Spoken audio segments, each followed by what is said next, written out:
নাদওয়াতুল মুসলিহিন থেকে ইস্তেহার পেশ করার জন্য মঞ্চে আসছে ফিরোজ আহমদ। নাদওয়াতুল মুসলিহিনের বিপি পদপ্রার্থী ফিরোজ আহমদ।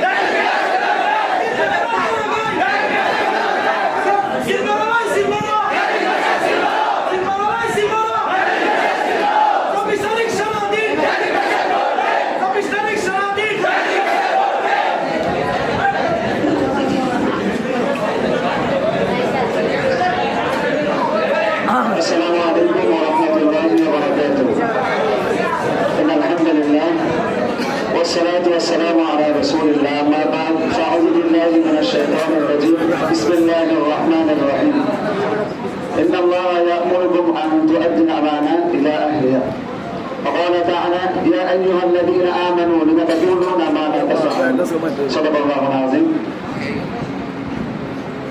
মাদ্রাসা দারুত্তাকওয়া টিএসপি কর্তৃক নির্বাচন ইস্তিহার ঘোষণার আয়োজিত অনুষ্ঠানের সম্মানিত আমাদের দলীয় প্রেসিডেন্ট এবং নির্বাচন কমিশনার, সম্মানিত প্রধান কমিশনার সহ সহকারী কমিশনারগণ, আমার প্রাণপ্রিয় আসাদাজাই গ্রাম এবং আমার সামনে ভূমিষ্ঠ এলাকাবাসী ছাত্র ভাইয়েরা, সকলকে জানাচ্ছি আমার অন্তরের অন্তঃস্থল থেকে আন্তরিক শুভেচ্ছা ও অভিনন্দন।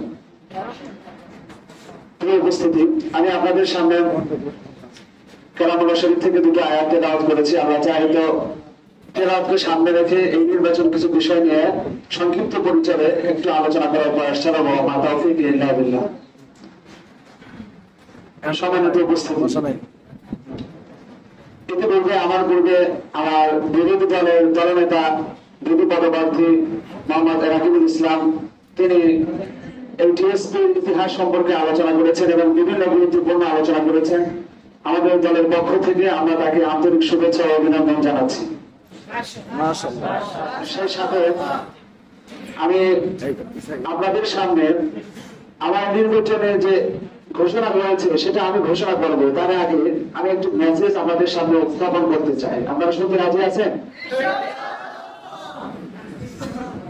আমি কিছু এই নির্বাচনকে কেন্দ্র করে ওস্তাদগঞ্জ যেহেতু আমাকে মনোনীত করেছেন, নির্বাচনকে কেন্দ্র করে কিছু বিষয় আমি মোতালা করেছি, কিছু বিষয়ে আমি স্টাডি করার চেষ্টা করেছি, তার থেকে কিছু মেসেজ আমি নিজে পেয়েছি এবং চেষ্টা করতেছি এবং আমি মনে করেছি এই মেসেজ গুলো যদি জাতির সামনে আমার আপনার থেকেও আপন ছাত্র ভাইদের সামনে যদি উত্থাপন করা যায় তাহলে তারাও কিছু উপকৃত হবে।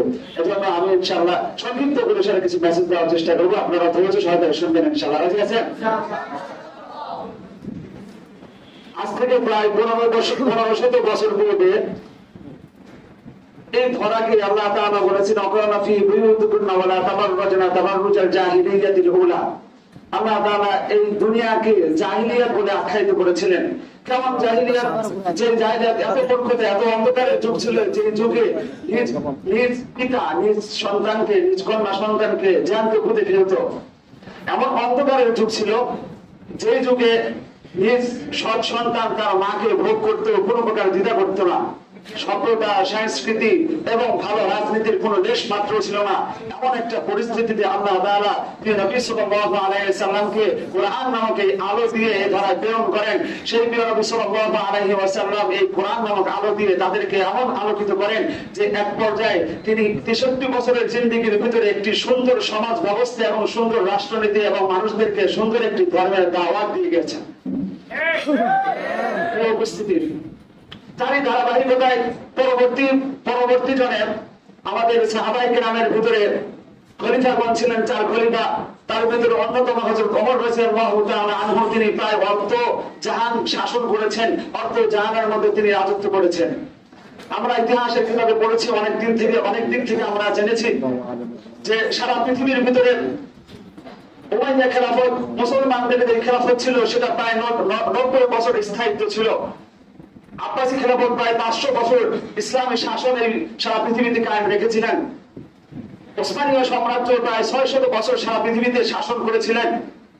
এমনি ভাবে আমাদের ভারত উপমহাদেশে মুঘলীয় সাম্রাজ্য প্রায় 800 বছর স্থায়িত্ব ছিল।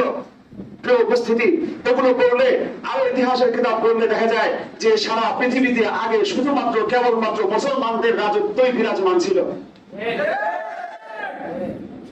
আজকে থেকে 1500 শতাব্দী সনের শুরুতে আমাদের মুসলমানদের রাজত্ব করতেন।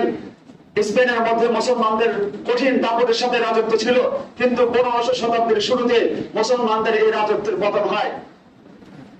এই 1500 শতাব্দীর শুরুতে যখন এই স্পেনের মুসলমানদের রাজত্বের যখন পতন হয়েছে, তখন মুসলমানরা এত পরিমাণ জ্ঞান গরিমা উজ্জ্বল নক্ষত্রের ন্যায় ছিল যে তারা সারা বিশ্বে তারা যেন কেমন যেন সব বিষয়ে দক্ষতার ইমাম বনে গিয়েছিল।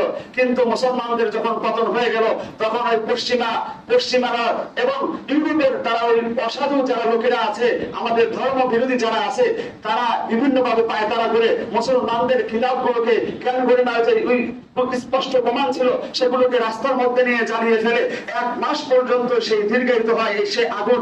এবং যত প্রকার ওলামায়ে কেরাম ছিল, ইসলামী শাসক হওয়ার যে যোগ্য ব্যক্তি ছিল, সেই ব্যক্তিগুলোকে আগুনে পুড়িয়ে জ্যান্ত পুড়িয়ে